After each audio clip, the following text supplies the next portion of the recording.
देखिए साहब, अभी मैंने देखा, मैंने सुना, एक बात तो साफ है कि भारतीय मुसलमान हो या विश्व का कोई भी मुसलमान हमारे हुजूर मोहम्मद सल्लल्लाहु अलैहि वसल्लम की शान में गुस्ताखी किसी भी तरह से बर्दाश्त नहीं करेगा। ये गुस्ताखी बर्दाश्त के काबिल नहीं है। आप हमारे prophet Muhammad peace be upon him के बारे में इस तरह के अल्फाज इस्तेमाल करने वाले होते कौन है आप? अरे आप एक महाराज हो, संत हो, ज्ञानी हो, जो भी हो, तो आप पे दायित्व बनता है कि आप इस तरह की बात न करें जिससे सांप्रदायिक तनाव पैदा हो, दूसरे रिलीजन के इमोशंस को हर्ट हो। आपने आपके अल्फाज से तमाम मुसलमानों के दिलों को ठेस पहुंचाई है, आहट पहुंचाई है। आप क्या हो फिर? क्या चाहते हो आप करने के लिए? किसने आपको अनुमति दिया? आपको तो आपके धर्म में जब आप गए थे जहां पे भाषण देने, तो आपको तो आपके धर्म के बारे में बात करना था, लोगों को जागरण करना था, अच्छी अच्छी बातें बोलना था। उसकी जगह आप इस्लाम के खिलाफ बात कर रहे हो, आप मुसलमानों के प्रति नफरत पैदा करने की बात करो, नफरत फैला रहे हो आप। इसी तरह हमारे मुफ्ती सलमान अजहरी साहब ने एक मर्तबा किसी धर्म विषय का नाम लिए बिना कुछ बोल दिया था जिससे किसी की सेंटीमेंट्स को हर्ट भी नहीं हुआ, तब भी उनके खिलाफ एफआईआर कर दिया। सलमान अजहरी साहब आज भी गुजरात की जेल में बंद है, उनकी बेल भी नहीं हो रही, रिजेक्ट हो रही। तो आपके प्रति इतनी सहानुभूति क्यों दिखा रही है पुलिस?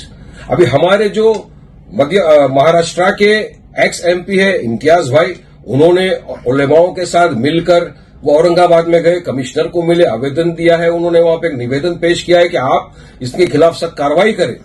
हम तो ये नहीं चाहते कि वायलेंस हो, मगर लोगों को रास्ते में प्रोटेस्ट करने का संवैधानिक अधिकार है, पीसफुल प्रोटेस्ट करने का संवैधानिक अधिकार है। और मैं तो अपनी जानिब से तमाम को गुजारिश करता हूं कि वायलेंस न करिए। वायलेंस इस चीज का हल नहीं है।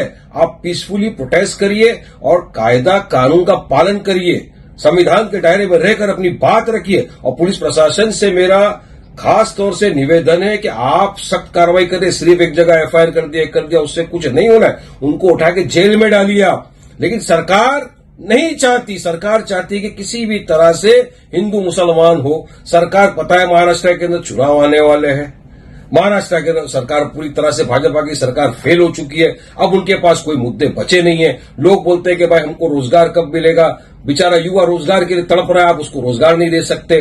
डेवलपमेंट के नाम के ऊपर आपके पास कोई चीज नहीं है।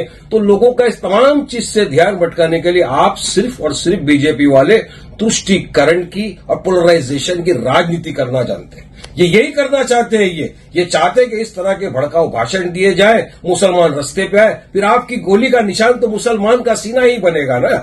आप तो मुसलमान को ही गोली मारने वाले हो। तो मेरी तो दरखास्त है कि मत उतरिए, प्रोटेस्ट करिए लीगल वे में, संविधान के दायरे में रहकर।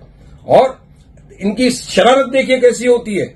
आज महाराष्ट्र के अंदर काफी जगहों के ऊपर हिंदू संकल्प नाम से लोगों ने सभाएं रखी, मोर्चाएं निकल। अब इनको पता है कि जुम्मा का दिन, नमाज के वक्त ही आप इजाजत दोगे। आप चाहते हो कि किसी न किसी तरह आग भड़के, लोगों के अंदर नफरत पैदा हो, अराजकता हो, और आप अपना काम कराते हो और अपनी सियासत को चमकाना है आपको। मगर देश की जनता समझ गई है भाजपा की अब ये पोलराइजेशन की, तुष्टीकरण की राजनीति नहीं चलेगी। लोग थक गए हैं आप लोगों की इस बात से। मेरा आखिरी में बस सिर्फ इतना बोलना है पुलिस प्रशासन से कि आप इस तरह का एफआईआर नहीं, हर जगह एफआईआर होना चाहिए उनके खिलाफ और उनको अंदर डालना चाहिए जेल में। तब एक मैसेज जाएगा कि जो भी इस तरह के भड़काऊ भाषण देगा, हिंदू मुसलमान कराने की बात करेगा या किसी के धर्म को ठेस पहुंचाने की बात करेगा, तो प्रशासन सख्त कार्रवाई करेगी, जैसा आपने सलमान अजहरी के खिलाफ बिना कुछ किया है। तो इनके खिलाफ उससे ज्यादा कड़क कार्रवाई होनी चाहिए। ये मेरी सरकार से निवेदन है।